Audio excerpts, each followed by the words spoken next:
In this chapter, we're going to learn a lot about sequences. We're going to learn about series also, but we need to start with sequences. So it's valuable for us to talk briefly about what a sequence is.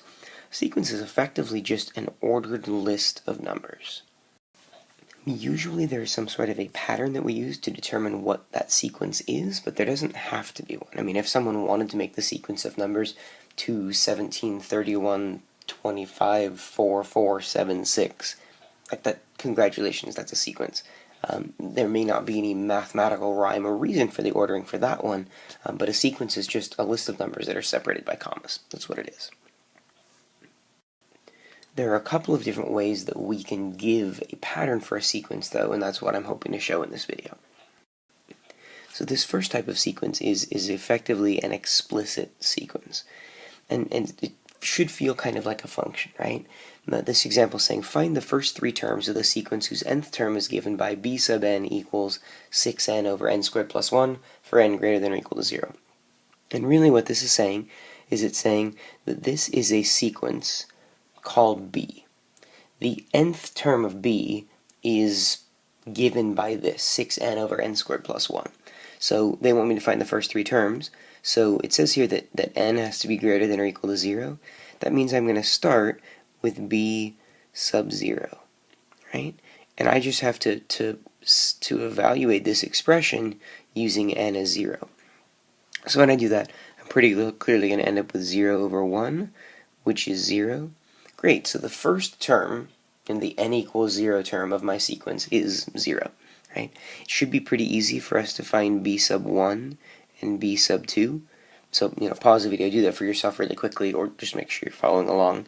I'm going to end up here with 6 over 2, which is 3 for my b sub 1 term. And for my b sub 2 term, I'll get 12 divided by 5. And if we wanted to make that a decimal, we could. That's going to end up being 2.4. As I go through these videos, I'm going to try and get away from calling this the first term. I'm going to try and get used to calling them b sub 0, b sub 1, and b sub 2, because it can get confusing. It's confusing that the first term of this sequence is b sub 0. The second term is actually b sub 1. And so it's better to reference these things with their term index numbers. This little thing here is called the index. It's better to use that to talk about what term we're at. Alright, so next up, find the first 5 terms of the sequence whose terms are given recursively by a sub 0 equals 0, a sub 1 equals 1, and then a sub n plus 1 equals a sub n plus a sub n minus 1. And you maybe could look like, what the heck is this? Like, what does recursive mean? Recursive just means that you have something that's referring back to itself, right? So this thing is telling us that if you want the a sub n plus 1 term, if you want the next term in line, you should take a sub n, the current term, plus a sub n minus 1, plus the term before this one, and add them together, right? So for instance, I already know what the first term is, and I already know what the 0th term is. I know what the a sub 1 term is. So if I were to go through here and use n equals 1, I could find that a sub 2, that's 1 plus 1, a sub 2 is equal to a sub 1 plus a sub 0. And from the information I have up here, that would mean 1 plus 0. So that tells me that a sub 2 is 1. Right?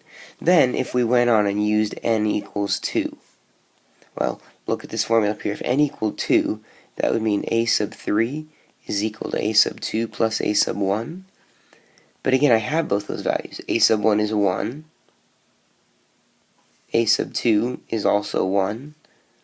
And so this term ends up being 2.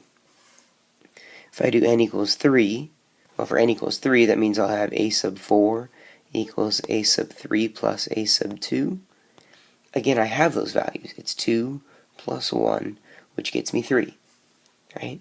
So as I'm going along, I'm defining the sequence for each term, looking at the terms around it. That's how a recursive sequence works. If we go through and find n equals 4 and n equals 5, you should find that those a sub 5 ends up being 5. I suppose we don't need to. It says the first 5 terms, we were given the first 2 and we found 3 more. And the sequence, by the way, is called a Fibonacci sequence. The Fibonacci sequence starts at 0, 1, and then by adding successive terms, 1, 2, 3, 5, 13. Most of you have probably seen this sequence at some point, but it's interesting to know that this sequence is defined recursively. Like that's the way that this works. One other thing that can be done with sequence is you can be asked to graph the sequence. And so in this example, I'm asking you to graph the sequence b sub n given in the first example in the video. Right? So the sequence b sub n was given by 6n over n squared plus 1, and we had found that the first few terms were 0, 3, and 2.4, keeping in mind that n is greater than or equal to 0. So if you were going to graph this, your x-axis would effectively be an n-axis, your y-axis would be the b sub n axis, and then we would just sort of look at, well, when n was 0, b sub n was 0. When n was 1, b sub n was 3. When n was 2, b sub n was 2.4. We could even go one further and figure out what happens at 3.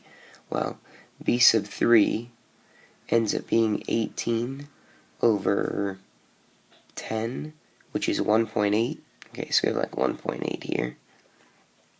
We could keep going, but I don't want to take the time to do it. What's really important to me is please do not connect these dots. Right? The reason we don't want to connect these dots is there is no such thing as like a 2.5, an n equals 2.5 term, or an n equals the square root of 2 term. If you wanted, you could evaluate this for the square root of 2, but it doesn't make sense. In a sequence, n is a whole number. It's an integer. You're saying the n equals 0 term, the n equals 1 term, the n equals 2 term, the n equals 3 term. That's something that's fundamentally different between functions, like f of x that we've been dealing with, and sequences, b sub n. When you're working with b sub n, your input variable will only be integers, like 0, 1, 2, 3, 4, 5. So it's important to keep that in mind when you're graphing these.